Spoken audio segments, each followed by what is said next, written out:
The top female assassin in the industry is about to become a maid for an ordinary male high school student. Yokoya was home alone, living a listless life, when suddenly a beautiful older woman visited him. She immediately asked if she could work as a maid there. Seduced by her beauty, Yokoya didn't hesitate to let her in. He first inquired about her previous occupation and was shocked to learn that she was an assassin, recommended by her master to be a maid. Alarmed, Yokoya was afraid to hire such a maid and worried about upsetting her, risking his life. He planned to politely refuse her, asking first what connection she had with her master. It turned out they were distant relatives. Yokoya couldn't help but make a sarcastic remark. Noticing that Yuki looked displeased, he quickly changed the subject, asking about her last job. Yuki simply demonstrated her proficiency in a variety of hidden weapons, confirming her status as a top assassin. However, this was irrelevant to Yokoya, a normal high school student with no one to kill. Regretfully, he couldn't employ Yuki.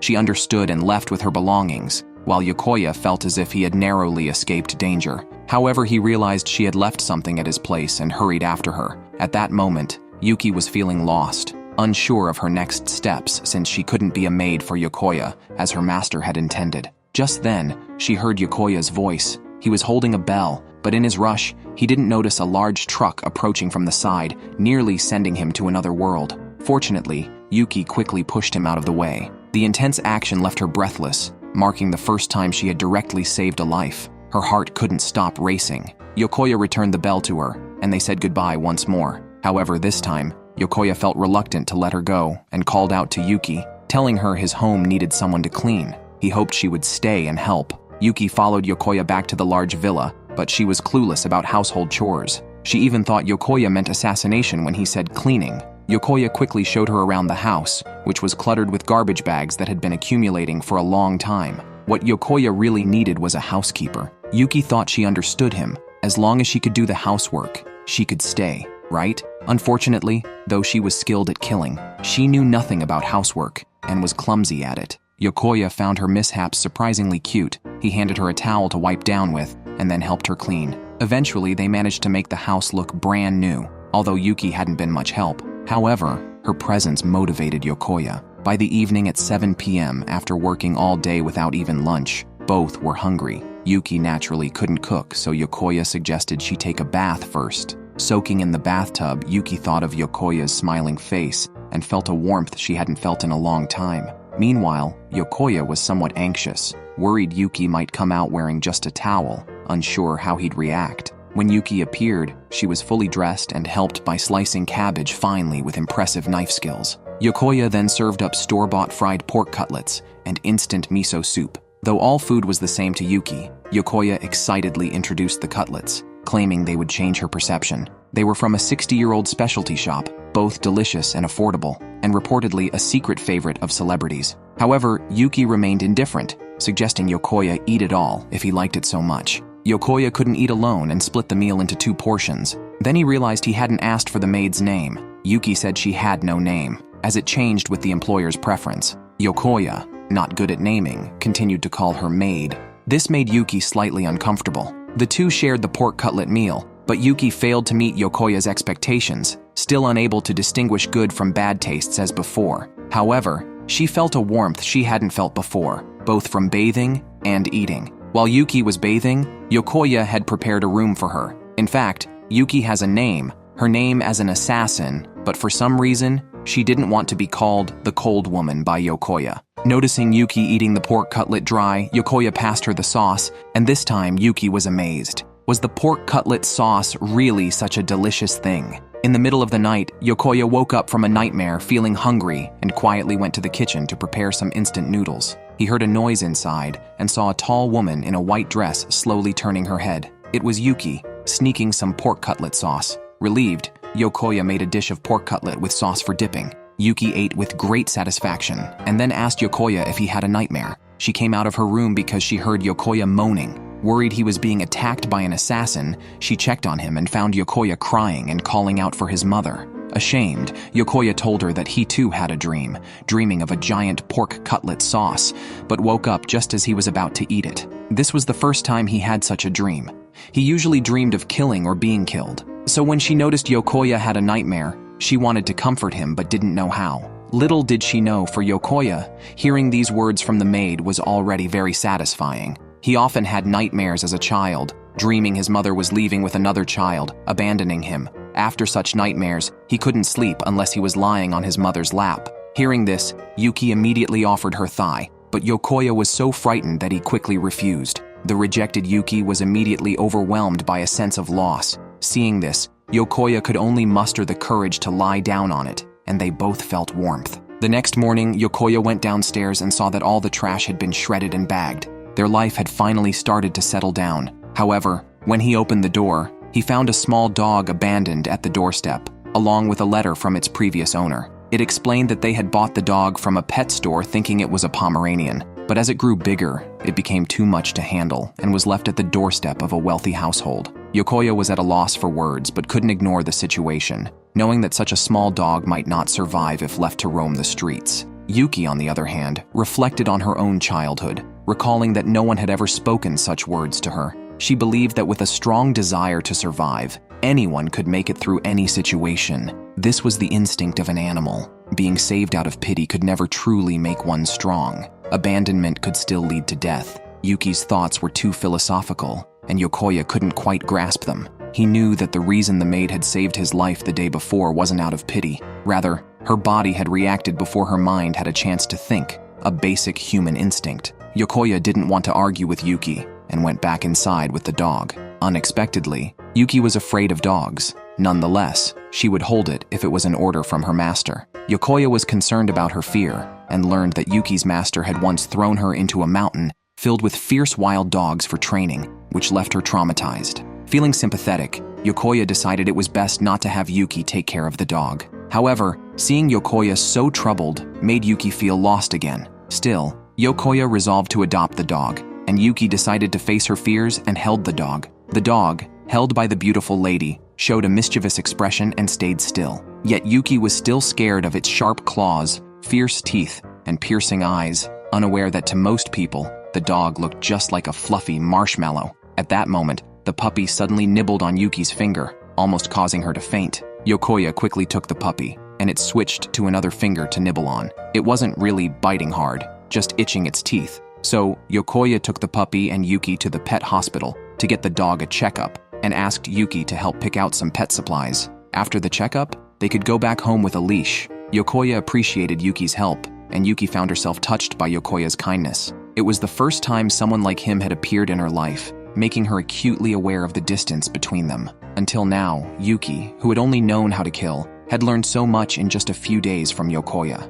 Even if she failed the tasks assigned, Yokoya would not blame her. This left Yuki, who had always been treated like a pawn, feeling lost. She wished she could have met someone like Yokoya earlier in life to know that the world could be warm from a young age. These confessions made Yokoya feel uneasy, and he could tell that Yuki was considering giving up her previous line of work to become an ordinary girl, a thought she had never entertained, or perhaps dared not entertain before. Her world had been filled with killing and being killed, but she realized she could step out of that world and walk into the sunlight. Could she also live in this dazzling, warm world? Moved, Yokoya shared his feelings as well. Initially, when Yuki arrived at his home, he was scared because he had never been close to someone from her background. However, after a few days together, he realized that the maid was actually a wonderful person. This remark brought back long-forgotten memories for Yuki, prompting her to eagerly ask how she could become ordinary. Yokoya told her to accept failure, because failure is normal here, and it's also normal not to get things right the first time. So after returning home, Yuki tried to normally slice cabbage with a kitchen knife. Suddenly, the puppy sprang up, startling Yuki into a defensive stance. But the puppy was just hungry. Yuki fed it, and while she couldn't resist petting the puppy's head, Yokoya walked in. He pinched the puppy's belly and remarked how it felt like mochi, suggesting they name it Fried Mochi. Yuki thought it was a great name. Yokoya complimented Yuki on her cabbage slicing skills, noting she was getting better at her maid duties. This encouragement made Yuki happy, and she bravely took on the job of caring for the puppy, even though she hadn't completely overcome her fear, but she wanted to believe what Yokoya said. Yokoya, smiling, expressed his trust in Yuki, noting how well-behaved the puppy was when its belly was rubbed, showing a content face, unlike the fierce dogs of the wild. That evening, they made okonomiyaki with pork cutlet sauce. Yuki, still hungry after one plate, asked for another, which Yokoya happily made. reassuring her that wanting more was perfectly normal and she could make more whimsical requests. Yuki then really did ask for something. She wanted Yokoya to give her a name, just like fried mochi. While preparing another okonomiyaki, Yokoya asked about her birthday, which Yuki recalled was in a very cold winter, likely snowy. Yokoya suggested the name Snow Miss, as he loves snow for its beauty and warmth. He explained how snow protects the soil and seeds beneath from freezing in winter, allowing them to sprout anew in spring. From this perspective, snow was keeping them warm. Every word Yokoya spoke resonated deeply with Yuki. The codename Snow no longer haunted her dreams, but became a warm name, all thanks to Yokoya. So, she wanted to continue living with Yokoya. With that thought, she smiled a genuine, heartfelt smile. Yokoya wanted a makeover during the summer vacation, so he asked Yuki to pierce his ears. Yuki aimed the piercing gun at Yokoya's earlobe but ultimately couldn't go through with it. She even mistakenly thought that Yokoya was punishing her. Why else would she pierce her master's ear? Yokoya was speechless and reminded her, "Wasn't your previous job piercing people?" Just then, the doorbell rang. A little girl eagerly shouted for her brother to show her the dog, but was surprised to see a beautiful young woman open the door. Rikoi, Yokoya's sister, first played roughly with the dog and then turned her attention to Yuki, wondering when such a beautiful person had arrived and why her brother hadn't told her. Yokoya explained it was because he was worried their mother would be concerned. Rikoi asked about their father's opinion, who didn't mind his son hiring a maid and thought Yuki was just an ordinary maid since he hadn't visited. Yuki seemed puzzled about their relationship. Staring at Rikoi made her shy. After all, the older sister was too beautiful. Once calm, Rikoi introduced herself and complimented Yuki's name, surprised to learn Yokoya had chosen it. Yuki openly admitted she used to be an assassin. Rikoi wasn't scared, but thought Yuki was incredibly cool and even asked for an autograph on the spot. Yuki was unaccustomed to such treatment and signed her name, though it looked a bit different than expected since she was more skilled in verbal communication, fluent in 12 languages necessary for her global work. She had never practiced calligraphy for work. Rikoi didn't mind and praised Yuki's signature as cute, deciding to make Observing the Beautiful Maid her summer research project, eager to see Yuki's assassin side. In the backyard, Yuki had Rikoi hold an apple on her head and did a backflip, throwing a knife that hit the mark. Excited, Rikoi asked where the knife came from. In front of Yokoya, Yuki lifted her skirt, revealing that she usually carried 16 knives, but now only 5 on Yokoya's orders. Rikoi found the bell on Yuki's head cute, but wondered if it hindered her during assassinations. Yuki honestly replied that by the time the sound reached the target, he would already be taken care of. Impressed, Rikoi wanted to repeat that cool statement but got hungry. Yuki went to cook for them, showing off her cabbage slicing skills, but that was the extent of her cooking ability. Eventually, Yokoya took them to a family restaurant where they noticed a poster for a summer festival. Interested, Rikoi wanted to check it out.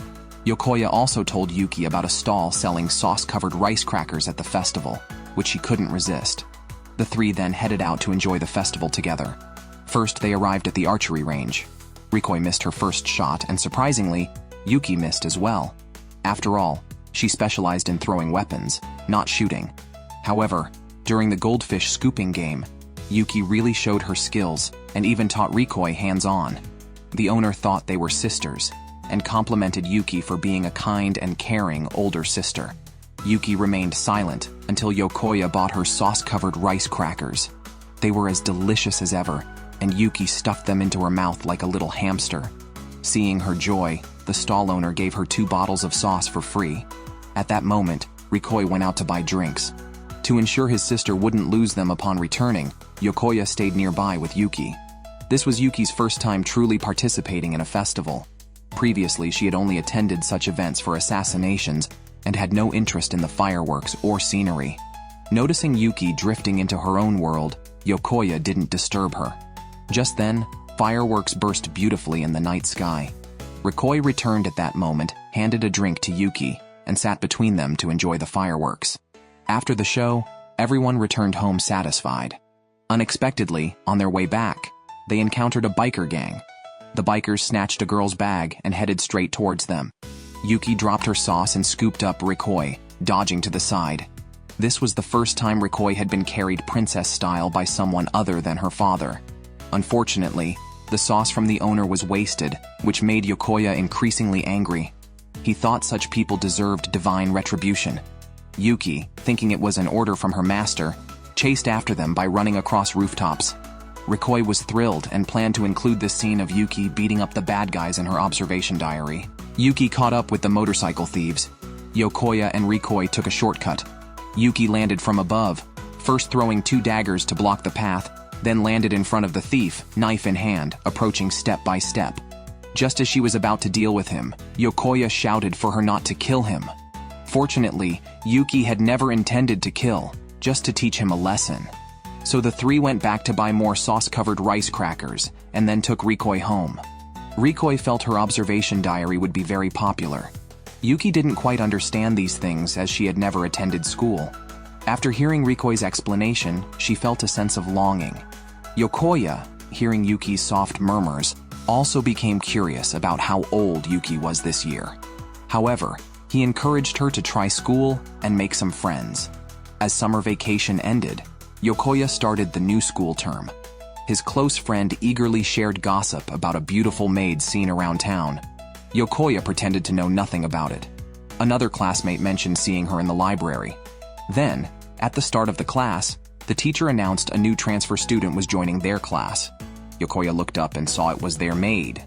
The family maid actually transferred to the same class as the young master. What kind of old-fashioned romance plot is this? Yuki's current identity is Yokoya's cousin, so the teacher directly arranged his seat in front of Yokoya. When the classmates heard Yuki address Yokoya as "Sir," they were all shocked, and Yokoya was petrified until school was out. His sister couldn't wait to see him. Sure enough, all of this was Rikoi's arrangement, intended as a surprise for her brother. Yuki had asked for help with the admission procedures through business connections, enrolling as Yokoya's cousin, a plan devised by Rikoi, thinking the classmates would accept it more easily. By this point, it was too late for Yokoya to resist, though he was actually happy Yuki could enjoy ordinary school life with him. As soon as the lunch bell rang, all the students rushed out because they were eager to grab Katsuta bread. Yuki was curious about this bread, and even more so after hearing Yokoya say it was delicious. It was said to be fried noodles bread topped with plenty of Katsuta sauce. They lingered to talk a bit, likely missing out, but Yuki was confident in her speed,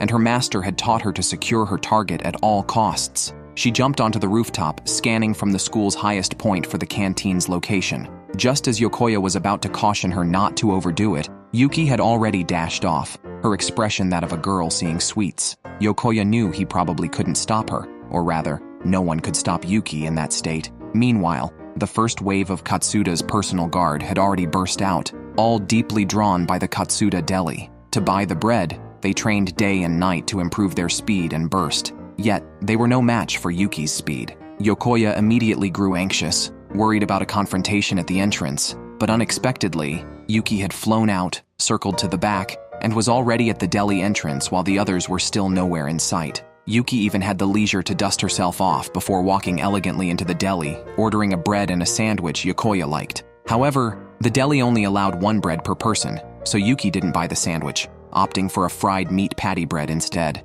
Yokoya didn't mind just having the fried meat patty bread, but Yuki felt embarrassed, and after tasting how delicious it was, she reluctantly shared half with him and even fed him herself. Yokoya blushed as he swallowed the half, feeling it was tastier than any bread he had ever eaten. Tonight, Rikoi is staying over at Yokoya's house, mainly to sleep with Yuki, whom she has always wanted as a sister. Before Yuki arrived, she even treated her brother like a sister. So to keep Yuki around forever, Rikoi plans to set her up with her brother, convinced that Yuki likes Yokoya. However, Yokoya isn't so sure, noting Yuki's usual clueless demeanor. Yet after she shared her bread with him, he couldn't help feeling hopeful. Rikoi, even more outrageous, started planning how many tables their wedding would need. As they discussed the wedding, Yuki came over in her pajamas. Seizing the moment, Rikoi asked if she liked her brother. Yuki answered without hesitation that she has always admired Yokoya. Overwhelmed, Yokoya soon joined the two in the courtyard for a late snack and chat. Hearing Yuki say she never gained any advantage from her looks,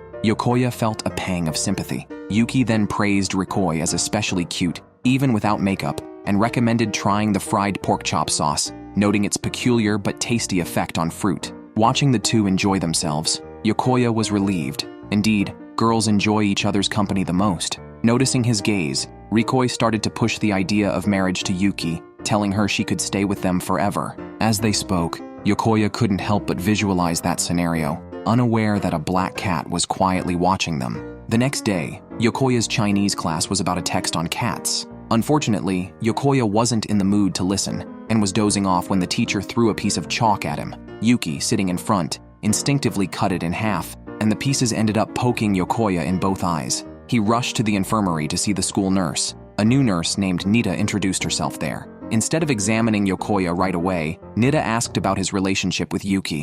Yokoya explained that Yuki is his cousin, which made Nita laugh and flirt with him during the checkup. She confirmed that his eyes were not damaged, locked the infirmary door, and began to make physical advances on Yokoya, even pulling at his tie and commenting on how cute he looked when scared. At that moment, Yuki arrived and rescued him. Yokoya scrambled behind Yuki for cover. Nita claimed it was just a joke because she found Yokoya too cute and asked Yuki if she agreed. Nita then offered to apply some eye drops to Yokoya, but Yuki suddenly showed possessiveness, pulling him to her side and warning Nita to stay away. Yokoya wondered if Yuki was jealous. Nita made no further moves, and Yuki and Yokoya left the infirmary. Outside, Yuki revealed that Nita, also known as the assassin Grace, was actually her colleague. Grace dreams of living a relaxed life on an island surrounded by handsome men. To achieve this, she gathers intelligence and aims to take Yuki's head for wealth and fame. Unaware of being targeted, Yuki only worried about Yokoya and stayed by his bed at night, making it hard for him to sleep. Yuki then laid down too, but her intense gaze only made Yokoya more restless and worried about her safety. Yuki told him not to worry. Even if attacked in her sleep, she could handle it single-handedly. Moreover, she doubted anyone would be foolish enough to confront her directly. Yuki suspected that her old enemies might be behind this, so she was prepared to risk her life to protect Yokoya, who had taught her the meaning of warmth. While speaking, she held Yokoya's hand, causing his face to flush. Despite feeling weak, Yokoya didn't want Yuki to leave him. Touched by her heartfelt confession, his body temperature rose. He thought about opening a window, but Yuki stopped him, saying it was too risky and that she should do it herself. Just as she opened the window, they smelled sauce and noticed it near the gate on the wall. That moment of distraction allowed Grace to seize the opportunity and drag Yokoya away. Now it was a race between Yuki's knife and Grace's speed. Hearing this, Yuki instantly turned back into her cold assassin persona, warning Grace to be prepared. If Grace dared to hurt Yokoya, Yuki would chase her to the ends of the earth. Grace wasn't after Yokoya. She just wanted to kill Yuki, using Yokoya as a hostage. She demanded Yuki come to the school at 2 a.m., or she would kill Yokoya. Remembering her master's words about her hands stained with blood, Yuki blamed herself for Yokoya's involvement in this danger. She resolved to kill Grace, eliminate all information sources, and leave the country to continue living as an assassin, ensuring Yokoya's safety. Yet, recalling Yokoya's recent plea not to leave him, Yuki's true desire was to stay home and continue their sibling-like chats. Determined, she arrived at the school playground precisely at 2 a.m.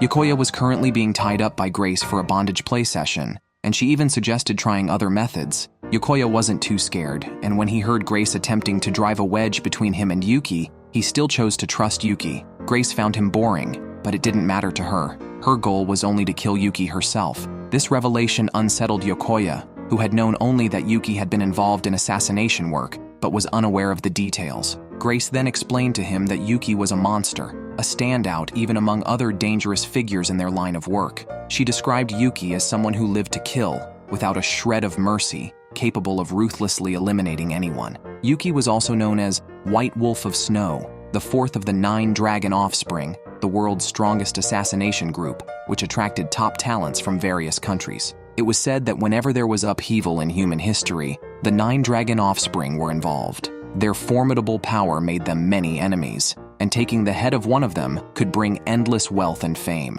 Yokoya, however, couldn't reconcile Grace's description with the clumsy maid he knew at home, who was just a naturally clueless 16-year-old high school girl. Grace was even more thrown off. She had been observing Yuki for 3 weeks, and who could have imagined that the notorious White Wolf of Snow would be discussing marriage with an ordinary high school boy? Yokoya blushed at this point, and Grace became even more convinced that anyone who could tame Yuki was not normal. Most people would lose their composure in such a situation, let alone chat casually with someone intent on killing them. No wonder this man could melt Yuki's icy heart. But this was an advantage for her. Having something to protect meant having a weakness, a big taboo in their world of assassins. Finally, 2 a.m. arrived, and Yuki appeared right on time. She charged straight toward Grace, who fired several shots without hesitation, only to have the bullet sliced in half. Grace then lured Yuki into a preset trap, and an explosion occurred right where Yuki was. However, as Grace gloated, Yuki emerged from the smoke right in front of her.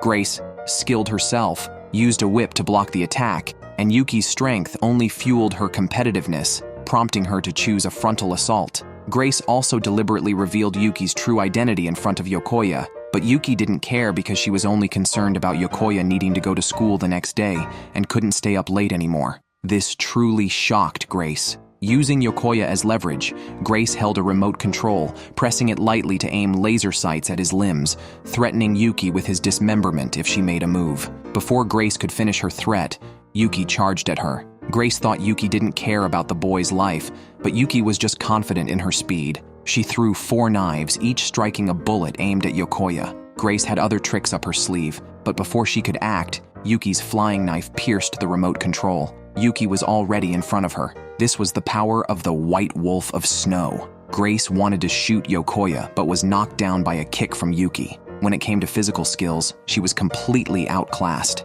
Seeing her chance completely lost, Grace broke down and cursed. Even as Yuki tried to be ordinary, she couldn't escape that world. Moreover, aside from her, numerous reckless assassins also aimed to make a name for themselves. Yuki had once thought the same, but not anymore. She would not let anyone lose their life because of her. Whatever happens, she would protect her newfound ordinariness with all her might. It was only then that Grace realized Yuki wouldn't let any target she set her sights on get away. Yuki was the strongest and most ruthless assassin. This wasn't just about her extreme dedication to killing and her missions. It was because she wouldn't rest until she got what she wanted. She was simply a headstrong woman unfamiliar with the ways of the world. Indeed, after saving Yokoya, Yuki reverted to her naive self, and Grace narrowly escaped death, piquing her interest in them even more. On the way back, Yuki sincerely apologized to Yokoya for dragging him into such danger. So if Yokoya minded, she would immediately leave his presence. However,